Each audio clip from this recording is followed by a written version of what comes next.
week preceding quit date, I put together a toolbox to help me be prepared for quit date.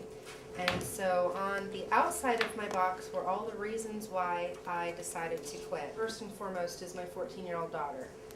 I wanted to make sure that as she was experiencing pressures in high school, that she didn't have cigarettes at home to experiment with. So she is my number one reason why. And then my other reason why is going to be my little boy Tyler, because I don't even want him to ever remember his mother smoking a cigarette. He's 2.5. Money is one of the reasons why, and then I own my own business, and so I wanted to put forth a more professional appearance. I also didn't want to think about cigarettes 3 hours into a new client consultation. And then this right here is a picture of a new car. So I traded it in, my smelly, stinky, smoky ashtray minivan, for a new one, because those are my big reasons why. There's another one too. I'll get that would be my husband. It was too big to put on the toolbox, but that was from our wedding day, and one of the best days of my life. I came up with a list of things that I wanted to do to help distract me from the cigarettes, and there's a few things in this kit that aren't in here, so I'll talk about those for a minute. I looked at when I smoked cigarettes and what the triggers were. Some of the times I smoked because I was nervous or stressed out, and so I would oftentimes be on the phone with a cigarette. I'd step outside, so I learned how to still have a phone conversation without having that cigarette. So whether it's doodling on a doodle pad or rolling the dice or taking a walk on the phone as opposed to pacing around with a cigarette in my mouth. There were just a few things. Chewing on a straw or even chewing on a pencil was very helpful as opposed to having that cigarette. And then I also noticed that I smoke cigarettes as a reward to myself. I can have a little snack as a reward, so I've got my yogurt raisins, which I've ate all the ones out of the basket in the pantry at the house.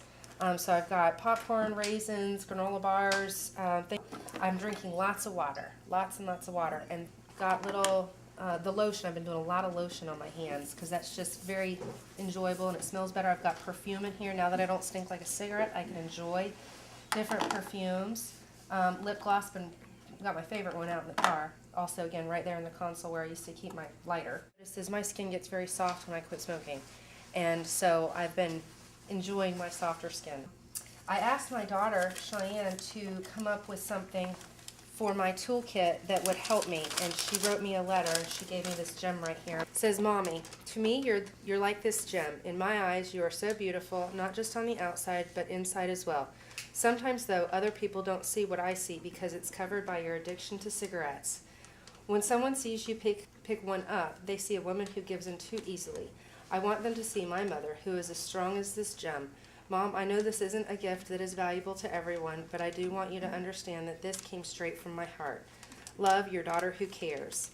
P.S. Sticks and stones may break your bones, but cigarettes can kill you.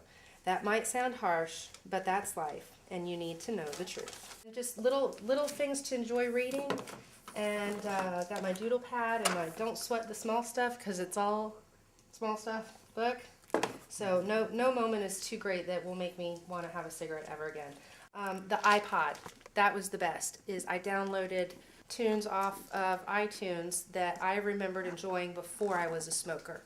So it was a 5-minute break that I could sing to and make me feel good. So that was another really good tool that I used to help quit smoking. And I'm 3 weeks now without a cigarette, without a drag, without a puff. Had a few urges along the way, but I'm celebrating that I'm going to keep my resolve that I'm an ex-smoker and keep looking forward to taking that deep breath of fresh air and not the cigarette smoke again. So that was how I prepared, and I would encourage everybody to find what makes them happy, what's going to be their solution to help them keep their commitment, because it's a monster that is too great without the support and without the planning. So I would encourage everybody to come up with their own box, their own toolkit, their own bag of goodies, whatever you want to call it, and keep it nearby. And put your reasons on the outside, because and keep it with you. That way, if you ever get the urge to stop at the Jiffy store and grab a smoke, that it's in your face why you are making the commitment and not to give in. So.